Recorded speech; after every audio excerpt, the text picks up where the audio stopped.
AEW Revolution coming up this Sunday, 8 p.m. Eastern, 7 p.m. Central. If you're in the United States, Bleacher Report, cable satellite pay-per-view outlets. If you're outside the United States, ppv.com, Fight TV, YouTube, several other options.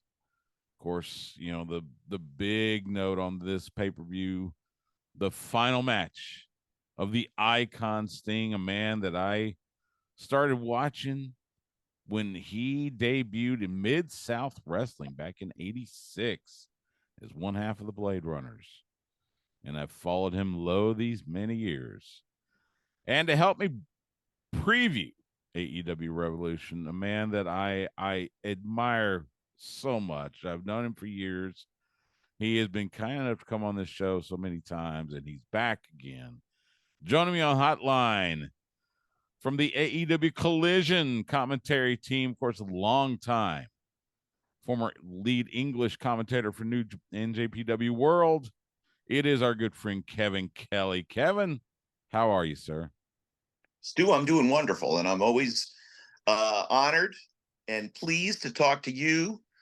And I know that we didn't get a chance to cross paths on AEW's recent excursion into Texas, but hopefully the next time around we'll be able to confab, go get some barbecue, and rehash old times and tell everybody and tell each other how great we are. Absolutely. Hey, I will definitely make that happen. I want to ask you first, as I mentioned, you know, you joined the AEW commentary team a couple months ago. Before that, as I mentioned, long time lead English voice for NJPW World, New Japan. How has the adjustment been from doing, you know, the traveling to Japan and back, dealing with time changes and all that, now a more domestic schedule, shall we say, you know, staying in the, you know, in North America? The travel challenges have been minimal. It's been a very easy adjustment, and now it's like a 3-hour flight seems like a 15-minute bus ride. It's nothing. But the biggest change for me, Stu, was getting used to doing live television, which is a completely different animal, one in which I think I underrated. I didn't realize how big a change it would be. When you do New Japan, there are no voices in your head. But when you're doing AEW, there's a lot of information that's being, communicated on, through the headset. And you're doing your job and everything's fine. And then all of a sudden there's counts in your head. And because we're going to break, because we're doing something. And boy, it can mess you up. At least it did me. So it's taken a little while to get used to that, but we're adjusting. Having Tony Schiavone with me has been a great benefit. And getting to work with Nigel again has been so much fun. We have a great time on Saturdays. It's been a blast doing Collision, and I'm looking forward to doing more. And, I'm sure that will happen down the road. But for right now, what we're putting forward on Saturday nights, I think stacks up with any wrestling show across the broadcast channels, as they say. Yeah. Well, and I gotta imagine, yeah, the travel and everything, but talking about live TV versus doing the streaming with New Japan World, I gotta imagine that's definitely a big adjustment. I wanted to ask you, I mean, you guys sound like you have a lot of fun on Saturday nights on Collision on TNT. I will ask you this, just because, as good as Nigel McGuinness is, some of the stuff he says, it's like, so I got to ask you, how many times do you just roll your eyes when Nigel starts spouting off about the patriarchy or his negative feelings, shall we say, towards Bryan Danielson, or just, whatever, absurd thing he comes up with? He has a unique point of view, doesn't he? And that's really what you want. You want somebody that's going to be, catchy and memorable, and he certainly is that. Again, he finds new ways to outdo himself, it seems, each and every week when it comes to his love and support of Christian Cage and patriarchy, or his disrespect towards Bryan Danielson. He calls him a clam digger, which, of course, is there is a huge population of a what basically is shellfish farming in the Pacific Northwest. And that was where that phrase came from. That he heard that Brian did this, just like you and I might have a backyard garden Right. out in the Pacific Northwest. There are a lot of shellfish farmers. And so that's where clam digger came from. And it's oh boy, yeah. Just leave it at that. I get you. And you're right. It is a unique perspective, and it's, especially in wrestling commentary, it's needed. It's not like your traditional sports broadcast. So I get that. I get that. Pairing you with Tony Schiavone, though, you talk about two longtime voices that have been doing wrestling commentary, across multiple companies for so many years. I gotta imagine it is a treat when you two to get together. Just the combined knowledge of wrestling is just about immeasurable. When you listen to Tony Schiavone, you hear wrestling. You hear your childhood. You hear, in my case, I hear my young teen years. And I remember seeing him, the first thing that he did with Starrcade '83, and moving on from there. And he and I are not that much different in age. He was very young when he started in the industry. So he's just a slight generation ahead of me, but not very much. We have a lot in common. We laugh and joke all day long. I will tell you this. Now, maybe I shouldn't say we have fun at work but no, that's the reason why we have fun on the air. One of the things I have to do is I have to let Tony Schiavone be Tony Schiavone and not do his job. So I make sure that, like, I'm really digging into the notes and the stats and trying to find those little nuggets that make each star, each match important, unique.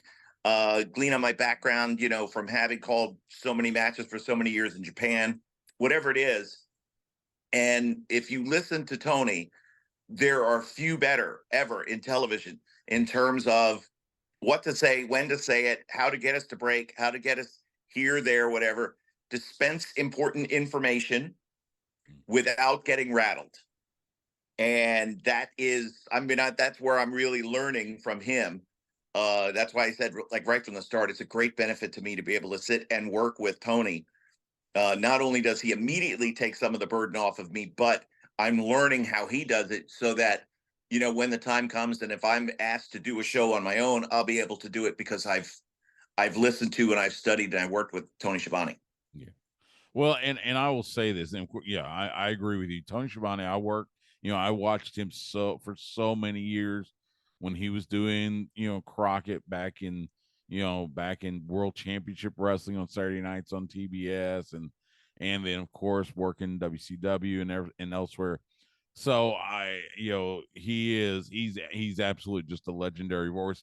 What you mentioned about you, though, and that's something I've always really enjoyed, whether it was New Japan or maybe going back to when you were with Ring of Honor, the lead voice there, is that almost a sports based, talking about stats, talking about how many title defenses, or this is the however manyth champion or something like that. I've always enjoyed that. That's been one of my favorite things that I get from you, and it's so good to hear things like that, because you don't hear it that much in wrestling commentary. And I like to try, because I do commentary here in the Austin area for independent promotion. I try to do that a little bit myself with the promotion that I work with here, Inspire After Death, and I've of course borrowed that from you. So it is something I really like to pay attention to when you're on mic doing the commentary for Collision.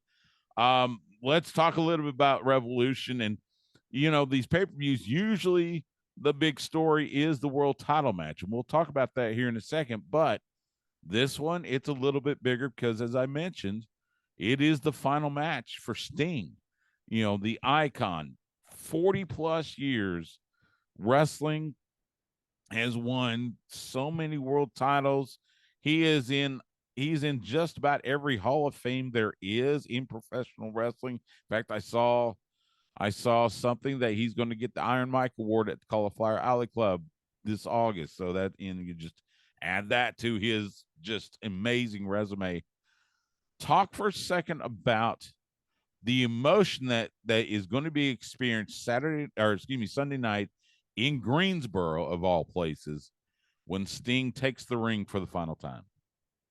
When you look at Sting, you can put him in the class of, and again, retirement shows, unfortunately for this industry, don't happen that often. Many times there's a falling out between wrestler and promoter, and we don't ever get the retirement show. And to have somebody special like Sting, who has been beloved his entire career across generations, speaks to fans our age all the way down to little kids, and to be able to have him get the chance to not just tip his cap and say thank you, but to wrestle and defend the AEW World Tag Team titles with his friend, his pal, Darby Allin. What an unlikely pairing, right? But boy, you can't see one without the other now. Against the Young Bucks, Matthew and Nicholas, the EVPs. And boy, they're winding folks up, aren't they? Mm-hmm. To be able to see this type of matchup in a setting where, we don't know the outcome of the match, but we certainly know that this will be the final title defense for Sting and Darby Allin. Either Matthew and Nicholas will win and become the new AEW World Tag Team Champions, or Darby Allin is going to be in possession of both belts, and decisions will have to be made from there. He's not going out, and I say this all the time, it's not like he's riding a victory lap around the Champs-Élysées, the final day of the Tour de France. He's fighting for his life in a tag team title setting with all the pressure and all the press and all the family and the friends. Think about how many times during the day he's going to be trying to mentally prepare. He's going to be trying to just stretch out, relax, get some hydration before he has to go into this big time match. Sting, can you come and say hi to so-and-so? Sting, so-and-so is here. Can you speak to him? Sting, we need you to do this picture. Can you do this? Can you do that? There is a real possibility that he will be beaten before he even gets to the ring. And I mean that with all due respect. Mm-hmm. You cannot be in a situation like this and have everybody pulling and tugging at you and not have it affect your mental, physical preparation before this match. Sting is 62 years old, I think he is. You cannot just get to the building, put your gear on, and go out to the ring. You've got to stretch. You've got to mentally prepare. The reason why he's so good after all these years is because he does all that work on the front end that folks never see. He's a consummate athlete. He is tremendous in terms of his mental preparation, his physical preparation.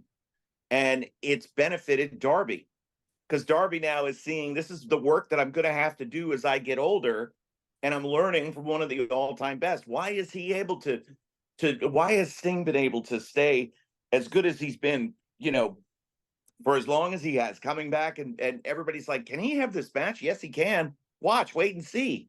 Holy moly, he looks just as good as ever. Why? Because he works hard at it.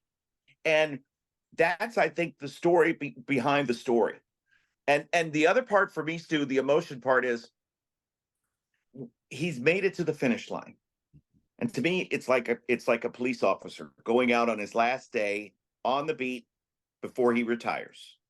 And you want to work hard and you want to put your time in, and he cannot worry about getting hurt. He can't worry about any of that. He just has to go out there and he has to do what he knows to do best. Yeah. Against Matthew and Nicholas, the EVPs, they want nothing more than to rain on the final parade of Sting. And I think, again, there is going to be so much emotion around this match. It's unlike anything we've ever seen. We've seen Inoki retirement matches. We've seen Baba retirement shows. We've seen Japanese wrestling legends who have, wrestled their final time. There is not anything that I can think of that has the stakes involved or the personalities involved quite like this match with Sting and Darby Allin. against Matthew and Nicholas Jackson, the EVPs for the AEW World Title, this Sunday on pay-per-view at AEW Revolution. I tell you what, and I'm gonna be in Greensboro for Collision. I'm going over there. I'm there to cover it for the show, and I usually approach these shows with as much objectivity as possible. After being 15 plus years in sports radio, that's you kind of that's what you learn. It's how you learn to do it. I will tell you now, win, lose, or draw, when that final bell rings for Sting, I'm going to be in tears because, again, like you said, there is nobody like Sting. And to being so blessed to be able to watch him through practically his entire career. Mm-hmm. And I will say it, Sting was at times my favorite wrestler of all. Now I would probably put him with maybe Dusty. I'd almost say Dusty and Sting were 1A, 1B, and Ric Flair was maybe 1C or maybe even 2. Sting was the man, and I'm gonna, it's gonna be emotional. It really is. So, let's talk for a second about the world title match. This triple threat: Samoa Joe defending against Swerve Strickland and Hangman Adam Page. This thing has gotten personal. It's taken so many turns. The thing that amazes me is that over the last few weeks, what we have seen, the crowd support, usually it's for Hangman, and he usually garners a big positive reaction. I would say in the last few weeks, that positive reaction has shifted actually more to Swerve Strickland than anybody. And Hangman, I could swear the last couple of weeks, I've heard a few boos. Just give me your synopsis of what we're going to see in this triple threat match for the AEW World Championship. It certainly has been a interesting journey, hasn't it? In the last 6 months with Swerve Strickland, now to where he is the crowd favorite coming into this match. And make no mistake about it, there will be more people in Greensboro wanting Swerve Strickland to win the AEW World Title than any other result, than any other decision. Samoa Joe has universal respect from everybody in AEW. You may not love what he does, you may not like the things that he says, but you can't argue with his toughness. He's as real as it gets, and everybody respects Samoa Joe. I think people like Hangman Page, but I think that there is a disconnect. There's a disconnect between Hangman Page and what he is and who he is in the ring, and a disconnect from the fans towards Hangman Page as a result. Now, AEW fans have lived and died with Hangman Page since this company's gotten started and have been there through all the ups and the downs. But now, Hangman Page, if he's rattled in this scenario by the crowd support, it's almost like a Bret Hart situation with Stone Cold Steve Austin. Because Bret, in his mind, believed that everything he was doing and saying was right, accurate, and true.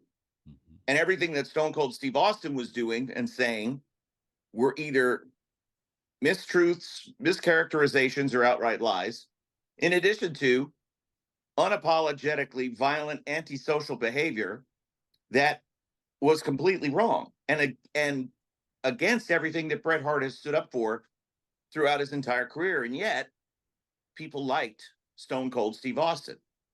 It sort of fueled Bret Hart, but it also changed it greatly. And I think that's where we kind of are now with Hangman Page. Sitting back in all of this is Samoa Joe, the world champion. And oh, by the way, the business of this match is the AEW World Championship. Samoa Joe's worst nightmare came true when they went to a time limit draw on television and made it a three-way. Because now Samoa Joe can lose the world title without being involved in the decision. And as much as animosity is there is between Swerve and Hangman, especially with Hangman towards Swerve, there is a real possibility that Samoa Joe could lose this world title and not factor into the decision at all. And there is no worst case scenario for a champion. You can listen. If somebody beats me, Joe's the type of guy. If somebody beats me, fine, I can live with it. But if I lose my title without being involved in the decision, my goodness. And that is a real possibility. I don't know. You can't say who's going to win because a three-way match is so unpredictable. But obviously the champion is at a statistical disadvantage. Can Hangman put it all together? Is this Swerve's night? Those are really the questions that we have going in to this Sunday. Yeah, absolutely. You look to the women's side. Timeless Toni Storm defending the women's world title against Deonna Purrazzo. Something, and it just struck me, and I'll compare Deonna Purrazzo to Samoa Joe. So Samoa Joe is one of a very select group of individuals that has now won a world title in 3 different organizations. Samoa Joe won TNA world title, the Ring of Honor world title, and now he is the AEW world champion. Deonna Purrazzo, she has the chance to accomplish the same thing. She's a former Impact Knockouts champion. She's a former Ring of Honor Women's World Champion. Now she's got a shot at getting the AEW Women's World title. She's got to get past Toni Storm. We've seen the packages about the history between these two. It has been and it's shed a lot of light on this rivalry. Just give me your thoughts on Toni Storm versus Deonna Purrazzo for the world title. It's an interesting journey that Timeless Toni Storm has taken us on over the last few months, from the disappointment that she felt and the frustration with the Outcasts, and as she unraveled before our eyes, only to sort of morph into this throwback character from the golden era, not only of cinema and everything, but also of wrestling as well. The reason why Deonna Purrazzo has been a champion in different companies and looks to become a champion here, and same as Samoa Joe, is because she's a pure wrestler. She is a tough as nails, no nonsense submission artist who can stand and trade, who can move but stays true to her roots, and will look to submit Toni Storm in the center of the ring with the Venus de Milo and become the new AEW Women's World Champion. Toni Storm is you cannot predict what she is going to do. You cannot, it's impossible to say, well, I can, here's how this match is going to go, because we quite frankly don't know. And that's the unpredictable thing. This is not the same Toni Storm that Deonna Purrazzo knows from their days together in Stardom over in Japan.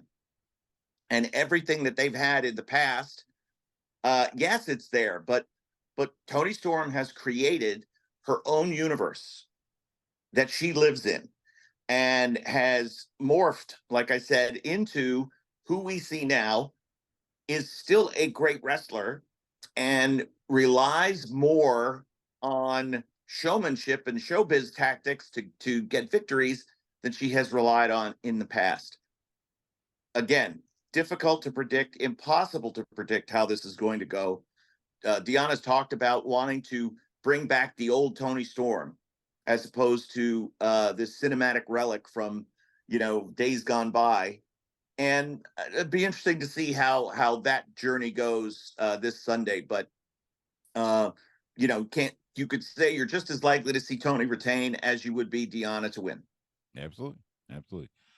Before I let you go, I got this one question. So a match that was added, the latest match added to this card, a Meat Madness match. Are you and I in this thing, Stu? I know. God, I hope not. Because they're missing out. I know. I'm sticking to being behind a mic. Wardlow, Powerhouse Hobbs, and Lance Archer. Now, on the surface, this looks like just a triple threat between 3 very large individuals. Yeah, you put a three-way together with a lot of sauce. Right. So, and we have not heard if there are anything, special stipulations, anything like that. But just give me your thoughts on these three men being in the ring together, as vicious and violent as they are. Well, we certainly got the most recent example of that this past Saturday, Powerhouse Hobbs and what he did to Sammy Guevara in that no DQ match on television. It was the way we kicked off the broadcast on Collision.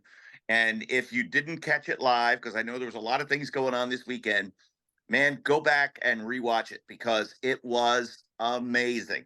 Mhm. Um, Wardlow has been dealing with a little bit of a knee issue, but is focused and determined to finally get what MJF took from him with and the biggest thing of all, and yes, this fans will be chanting meat when these big, and that came from a match with Hobbs and Miro back a few months ago. Mhm. And when they talk about when fans see two big guys, three big guys in this case, it's like meat slapping together because they have to test each other and see who's stronger. So that's where the impetus for the name came from.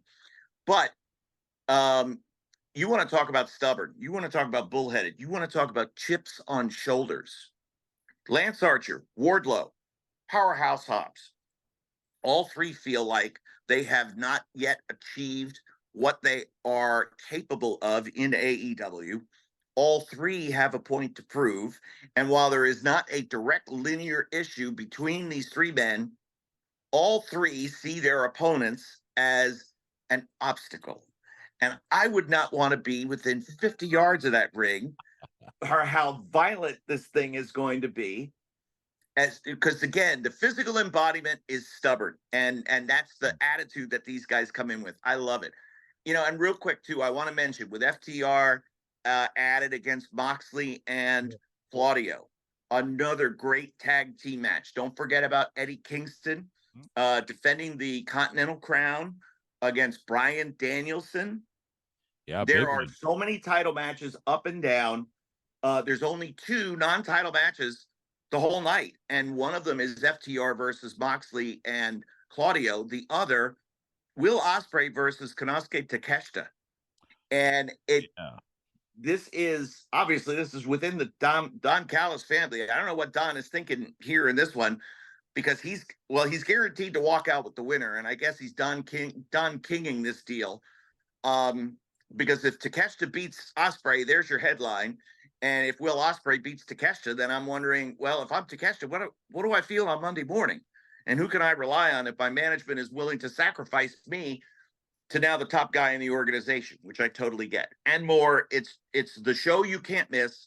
That's why fans have been, it's a record-setting crowd for Greensboro, and fans are coming not just from all across the Mid-Atlantic region, but they're coming from all across the country. Fans are flying in internationally to see this because, again, there's only one Sting retirement match.